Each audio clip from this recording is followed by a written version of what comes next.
Hey y'all, hi. So when it comes to personal style, I really think of my project as building a wardrobe of fewer, nicer things. And that's something that has to happen thoughtfully and slowly. When I acquire something, it's often at the end of a long and these days relaxed process of kind of thinking about it, circling around it, forgetting about it for a while, and then re-remembering to make sure that the item is going to have sticking power after I purchase it. So today I'm going to talk about some things that I think are trending. I mean, I don't really have my finger on the pulse, like in a professional sense, even though technically this is my job. It's just because it's things that I've been seeing everywhere. I see them in the shops that I pay attention to. I see them in online imagery that I'm attracted to. I see some of my friends buying and wearing them. And I'm in this sort of circling around phase, right? I've been circling around and kind of getting closer and closer to some of these things. I'm just going to talk it through. If you happen to be watching my channel for the first time or one of the first times, as you can see, this isn't what it's supposed to be like. This isn't what it's always like. I just moved. The studio's new. We haven't set up the background yet. I mean, we are living in a pile of chaos. I am here from the middle of a pile of chaos filming this video for you. And soon we'll get things organized. We'll get back on track, but can't wait till then to start work again. Let's go ahead and get into the meat of the video. Okay, the first trendy fashion I've been peeping is the vest top, specifically the linen vest top, and even more specifically than that, for me, the Ozma linen vest top, because I really love Ozma, an incredible independent brand from which to buy thoughtfully, beautifully made investment pieces. There has just been kind of an Ozma renaissance in my life over the past year or two. Almost not a day goes by that I'm not wearing at least something Ozma. It's gotten to the point where it's like the backbone of my wardrobe. The pieces are quite pricey, so maybe not quite that point. For it to truly be the backbone of my wardrobe, I would have to have maybe a few more pieces than I have. But what I do have, I love, and I just wear on repeat the definition of the core of a wardrobe of fewer, nicer things. Anyway, I'm a big fan of Ozma. So I've seen the linen vest, it's like a suit vest, but it's a shirt. And so you can wear it with pants that make it look kind of like two pieces of a three-piece suit, which I think is adorable. But that can be done in a very comfortable, breezy way when it's linen, so it doesn't seem like you're hemmed in or dressed up or wearing something that you can't sweat on or can't get dirty, because linen, it's pretty hardy and,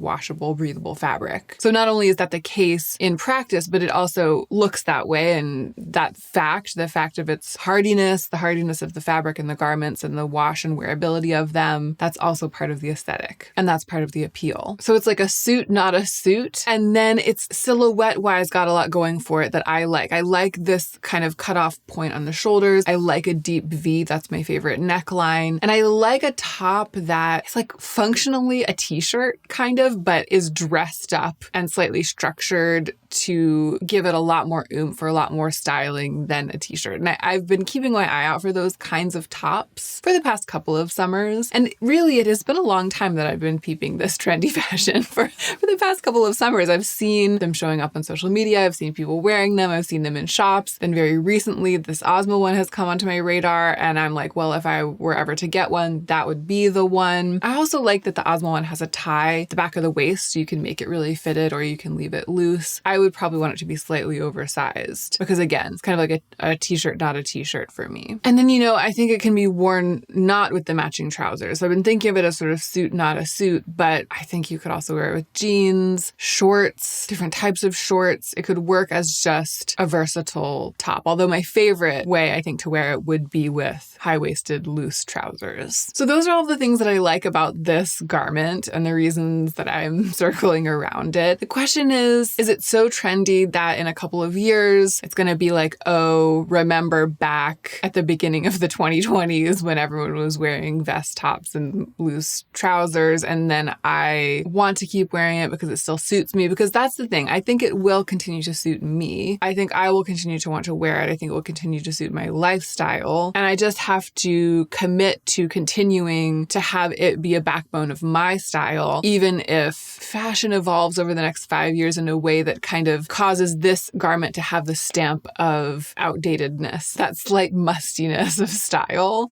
And I don't know. I think because it's natural fibers, I think because it's suiting, it's like a classic. I feel like suiting, tailoring never really goes out of style. It might drop out of the absolute brightest concentrated point of the limelight from time to time and then sometimes get back into the limelight. It never looks dated, I feel.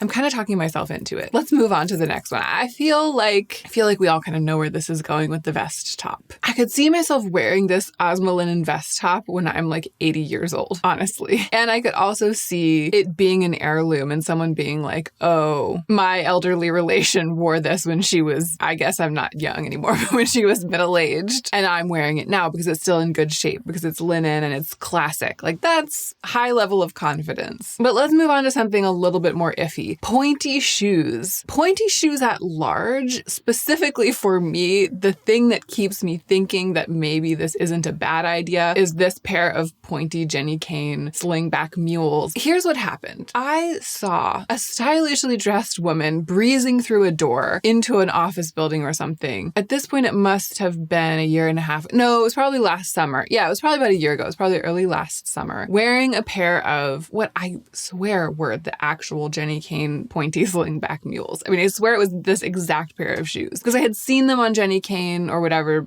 the version was last summer. I was aware of them, but I was kind of like, slingback mules like that, feels a little flimsy, especially for the price, a little bit like something that might wear out in a single season. Not totally sure about the ergonomics of that, like how it would feel to wear. And the pointiness, there's just nothing less foot shaped than a triangle like that comes to a point. Like the foot is shaped like that, and that is the shoe. It's like the opposite. So there's just a lot of shoe there that there's not foot in. And that seems like it would be difficult to walk in. And I speak as someone who was a tango dancer for like well over a decade. I mean, I still technically am. I'm just not dancing that much these days. And I was out there dancing in 4-inch stilettos for hours every night, walking backwards. So it's like I can walk in things that are difficult to walk in. I'm not like, oh, I'm not going to buy those shoes because one needs to have good balance in order to wear them. Like that. Never actually. I mean, I was wearing like heels when I was quite pregnant and just walking along, which they actually told me I wasn't supposed to do, but I did it anyway. And I carried it off without a hitch. And yet these flat shoes with points, I look at them and I'm like, I would trip. And yet the world is awash in pointy shoes like this, especially right now. I know that this isn't the first time that pointy shoes have trended. They've been around and then they go out and then they come back in again. I think they're kind of in right now. I see them everywhere. And I think, why do people like the look of that? Is it a thing where it's like, I'm so fancy that I don't really have to do that much walking, so I'm able to wear these very pointy shoes, kind of like a heel, but on the tip of the toe instead of on the heel. And then I saw this woman breezing through the doors of this office building, elegantly dressed, wearing, I think, these exact Jenny Kane shoes. And I had that moment where it like snapped into place. I wanted to talk about this moment in this video because I wonder if you all, I'm sure you have had this experience as well, where you just see a picture or a person and suddenly it's like bloop, bloop, bloop, bloop, bloop. Your understanding of why something is stylish or your appreciation of a certain trend or a certain shape of something or the effect that something can give suddenly kind of levels up, like clicks into place, and then suddenly either you appreciate it because you don't have to acquire something for yourself and wear it just because you appreciate it. So you can have that leveling up moment where it's like an aha moment. You're like, oh, now I see what everyone is seeing in that. Now I see why everybody is interested in wearing that. Or you see it and you're like, I want that. Like that is now, you level up in how you see it, and then suddenly you want to incorporate it into your own sense of personal style, which can be really exciting. Like it's an exciting moment when that happens. So this happened with these pointy slingback mules. I saw it and I was just like, I want that particular shape of fierceness for my own feet, but it's this pointy shape. I just think if I got these slingback mules, these pointy slingback Jenny Kane mules, which let's be honest, am unlikely to do because they're so expensive. And Jenny Kane makes amazing shoes, really beautifully made, and they check all of my boxes. So maybe if she has one of her like big sales or something, like it's just Jenny up there being like, today, waking up in the morning and removing her satin eye mask and being like, today we're going to have a sale. I guess it would probably be like a hemp or like a linen, California coastal linen eye mask. Today we're going to have a sale. Jenny Kane will sometimes have big sales, and I could see if these shoes, but how reduced would they have to be for me to buy them, given my misgivings about the points? If I go into the store, try them on, they're impeccable, they feel great, and they are everything I ever dreamed, and then there's a big sale and I haven't bought any other shoes basically all year, I could see it happening.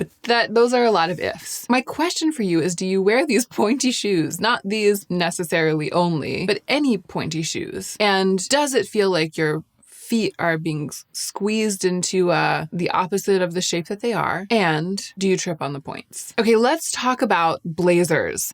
Obviously, blazers, can we even say they're trending? I mean, I think they are. If they are, they're the trend of like the century, because it does seem like a blazer as a jacket worn in this way, casually, also professionally, it is starting to, I think the thing right now that I would put my finger on is that it has transcended preppiness. The blazer has transcended and sort of moved laterally away from preppiness. So I see a lot of blazer styling that doesn't look preppy, but that doesn't necessarily look workwear either, but has kind of like a casual elevated, I guess it's like the quiet luxury or part of that, but also organic minimal in fashion. And it also is still in preppy, and it also is still in workwear. It's just the blazer is everywhere, and everyone seems to be making it work. And the more that happens, the more ubiquitous it becomes, more different ways that I see it styled, and the more times I see it styled in a way that aligns with my closet and what I feel comfortable in, the closer I get to thinking, maybe I should figure out how to wear a blazer on the daily. I think, why haven't I though? Because I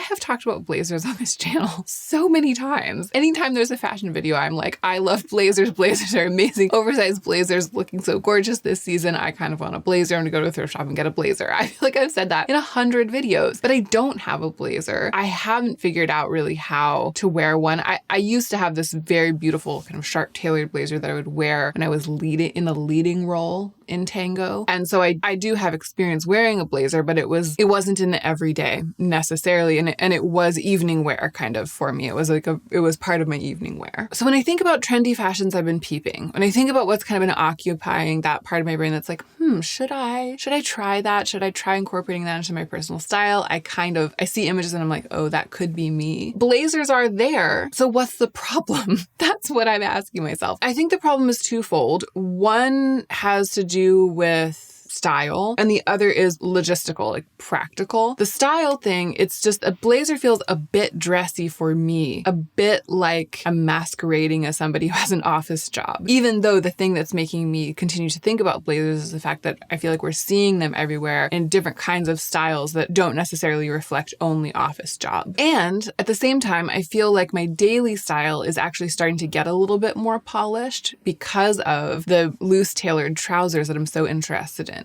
So almost every day, even though I work from home, even though a lot of times I'm not putting on makeup these days, really getting myself together that much, almost every day I'm wearing a pair of tailored trousers and often a belt with them these days, and looking and feeling quite a bit more put together and quite a bit more like maybe I could have just come from the office when I'm like heading out to the grocery store to grab something to cook for dinner in the late afternoon than I ever have before. So I'm starting to feel more comfortable. Like this image that I chose to talk about blazers, this woman walking down the street wearing like a white t-shirt and loose high-waisted tailored pants, everything except the blazer. That's basically me right now. Like that is how I'm always looking. So I feel like it used to be that the addition of a blazer, it was like a huge step in the direction of polish, basically like leaping formality levels kind of. And the blazer fell into the category of a formality level that I wasn't usually wearing in the day-to-day. Now, however, I feel like I am wearing the formality level of like an oversized blazer almost every day. So I feel like that's the thing that has changed. A blazer might integrate more seamlessly into my current wardrobe than it ever has before. But the logistical thing is still an issue, and that is that it's like, what kind of weather is it for? If it's cold, well,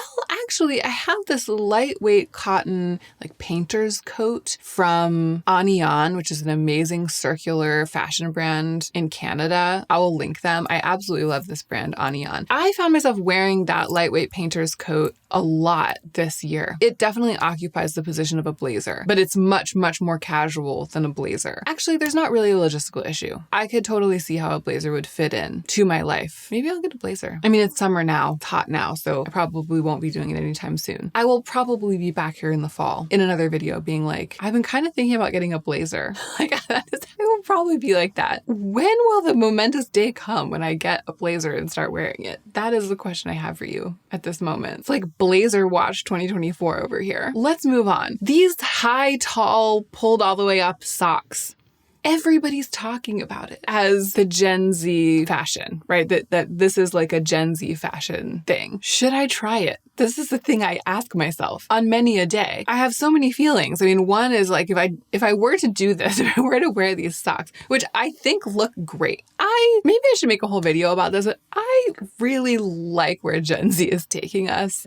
I think the first inklings of it were with the Euphoria makeup, which I did do several videos about and kind of addressed several times. And how I feel maybe about these socks and about a lot of Gen Z things fashion-wise is maybe how I felt about that makeup, which is that I love everything it stands for. I absolutely love it. And I also enjoyed dabbling in it myself, but I didn't feel pressed to do it on a daily basis. I didn't feel like it was the new me and that I was just going to start doing my makeup like that all the time. But I deeply appreciated the sense of fun and the whimsy, the combination of kind of artistic relishing and acceptance of the natural self, like the natural shape of the face, the natural skin that Euphoria makeup represents. And I feel that way about Gen Z fashion too. I see so many people wearing fits that celebrate the body as it is than I feel I grew up seeing, being around when I was in like high school and college and stuff. So, and I think that this sock thing is kind of that. There's this sort of like, well, these are my legs, these are my ankles, this is my feet. I know that that's not what the trend is about, but the way that it ends up manifesting, it's to me so joyful, a little bit glib, celebratory, both confidently showing skin and also not obsessively trying to make oneself look perfect. In fact, there's a little bit of like awkwardness and kind of cutting the leg off at the mid-calf level that comes with these socks. It's like I'm making myself look a little dorkier and a little more awkward in these socks. So sue me. Like that's how I feel this trend is speaking. And I am here for it. I absolutely love it. And I fear that if I do it, it will be like, oh, look at that millennial woman trying to try the Gen Z sock trend. Because everybody's so aware of it because it's been like covered in the New York Times and stuff. Everyone's so aware of it as like the marker, the one most conspicuous hallmark of this sort of generational sensibility. So maybe that's the only thing keeping me back. And then there's also possibly my own conditioning about what looks good and what's flattering keeping me back. But I won't know that I don't think it looks good until I truly try it. That I will think it doesn't look good on me until I truly try it. Maybe I should just try it. Because the thing about people being like, oh, look at that millennial woman trying to look like she's in touch with Gen Z is like, that is my job. I am an influencer. So if anybody my age is going to try this sock trend, it should be me, right? Stay tuned on Instagram.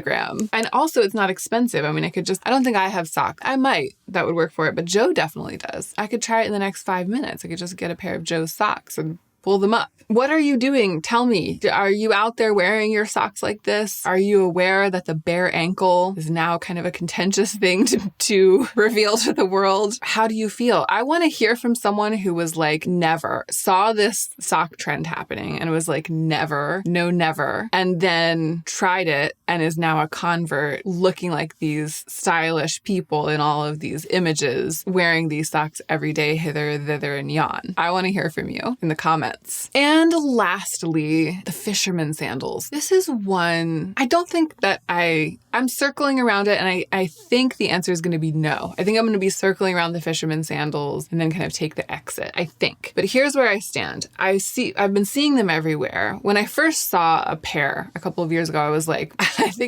oh, no. Like, I think they remind me maybe a little bit of jellies, a certain kind of jelly sandals from when I was a kid, and And so to me, they look the silhouette looks very childish. I think that's probably just in my part of the blueprint of fashion that's like in my brain. But I fear that they would really make a child out of me, or that they would, kind of give me that dorky flapping around in my shoes look. But that exact kind of slight dorkiness is, I think, trending. And I think it's like a groundswell. It's something you can't quite put your finger on, but it's starting to sort of permeate everything and have that sense of freshness. Again, the confidence. It's like it's connected to the socks. And in fact, I think that socks with these fisherman sandals would probably be the most fashion thing that I could possibly wear. And both of them make me feel a little bit like tantalized, but also nervous. Anyway, my first reaction to these fisherman shoes was like, no, it looks not fashion. And then I started seeing them more and more and seeing these beautiful, beautiful manifestations of them. So again, Jenny Kane has made this beautiful pair. The shoes themselves look absolutely gorgeous. And seeing these gorgeous versions of them, they as a very high quality kind of investment piece and also practical sandal, the concept of that has sort of replaced the awkward shaped jelly sandal made of leather thing that I originally thought. So that's why I'm talking about sort of circling and circling around, because it was a no that kind of turned into a maybe for me. And I keep thinking about them because I think they would be really practical. It's a closed-toed and yet breezy sandal. It's a sandal that's sturdily enough made that it will last for season after season, year after year. You could wear them one summer and then wear them again the next summer instead of a sandal that's going to totally fall apart. It checks a lot of my boxes and kind of aligns with a lot of what I'm into. So I'm having that feeling like maybe I should be investigating this type of shoe. Maybe I should be trying one on. I feel like I need to go to Jenny Kane and try on the fisherman sandals and try on the pointy mules and test out these hypotheses. So those are the trendy fashions I've been peeping. Having talked it out, I feel like the vest top, the linen vest top, is definitely the thing that I'm the most positive about, and everything else can kind of stay on the back burner. The other thing that's going on is because we just moved, I feel much more motivated to acquire things like a headboard for our bed, like a rug for the baby's play area. Like I am just not in the zone right now of perfecting my wardrobe, and almost all of my clothes are in boxes. I'm still living out of a suitcase over here, wearing like the same 3 or 4 outfits in a row and then washing them because it is taking so long to unpack because of everything that we have going on. So that helps because I'm not over here chomping at the bit to buy more shoes, because I'm like, let's get my shoes unpacked first and decluttered, and then we'll see where we stand. So this has all really been kind of a question of philosophy, right? I've been taking an academic interest in these trendy fashions, but it was enjoyable to talk it through. I am very curious to know not only what you think about these trendy fashions that I've been peeping, but I really want to know what trendy fashions you have been peeping. So let me know, what are the things that you keep being like, huh, and then you're like, like, what are the things that you are circling and circling around? And do you think you're going to circle all the way to the middle and eventually end up acquiring it? Or do you think you're going to circle and circle and then take the exit? Let me know. Thank you for watching. I appreciate you so much for being here. And don't forget to take extra good care of yourself so that you can be the most effective version of yourself as you do your work in the world.